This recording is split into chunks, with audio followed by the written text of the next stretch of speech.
Look, let the business dictate the loyalty. Bottom line. What's happening is Rico.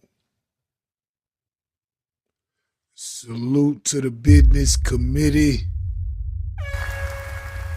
Hit that like button, hit that subscribe button. We in here. Diddy. Your man Diddy say he think the feds is spying on him. And the woman in the blurred photo with the Dolce and Gabbana top, she has been identified. But first things first, Diddy thinks the feds are spying on him while he's in jail. Well, Diddy, you're being watched from every angle that you can think of. Believe that. Now, it may not necessarily be the feds, but it's somebody who's going to take that information back to the feds if necessary. They are trying to make sure that you do not get released upon conviction, allegedly. You've already had your last free days as far as the feds are concerned. And anything that you do between now and your court date in May, they're going to use that against you too. On top of whatever they've discovered since you've been indicted. Spying on you, I don't know if that's the correct word, but you're definitely being monitored from every angle in regards to everything that you say and do in jail, on the phone, etc.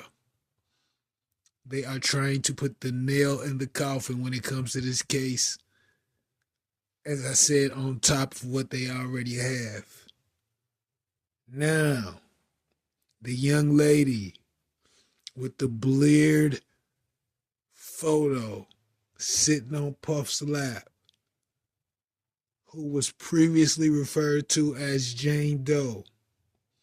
Her name, Anna Kane, the ex-wife of NHL star Evander Kane.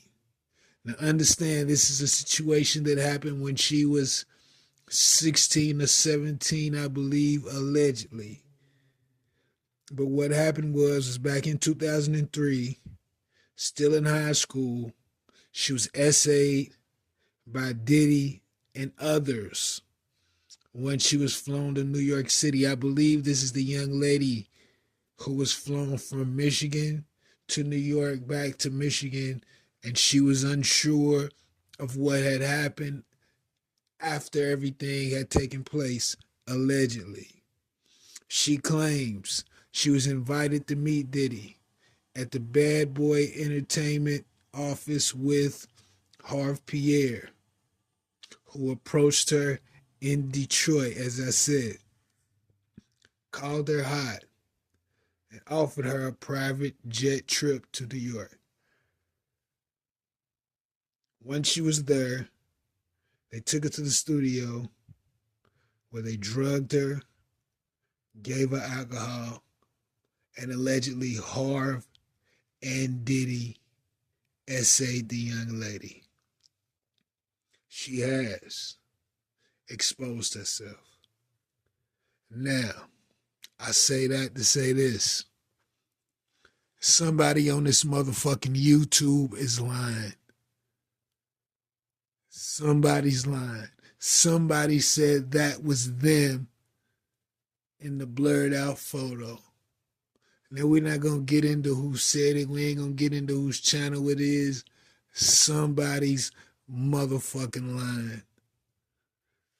But all for that, Mrs. Anna, she just wanted justice. That's why she didn't want her name out. Now that her name out,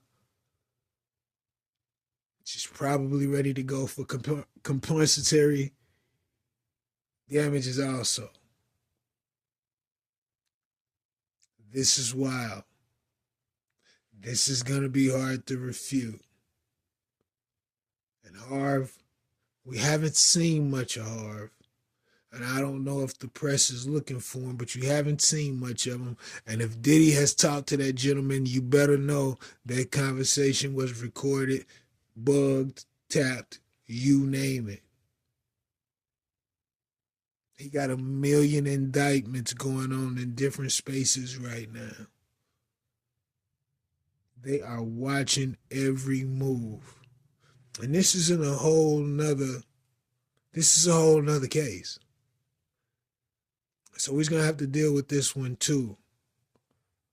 And the running theme, drugs and alcohol. I can't even understand why Puff, with as much fame and money and popularity that he's had, I can't even understand why he would even make that a part of his repertoire. Makes no sense. But a lot of times people do that when they lack the personality. I don't know. But the bottom line is Miss Anna, she's out there. She's not holding back. And she's prepared to take the case all the way to the end. Her face has been exposed. I'm sure this is news to people who didn't necessarily know. But Puff, what was you thinking, brother? This is how you know this is a learned behavior from his profession. It would be hard for me to believe that he got this type of behavior anywhere else. But I could be wrong. I could be wrong. Let me know what you think about this in the comments. Rico, what the business is. 100.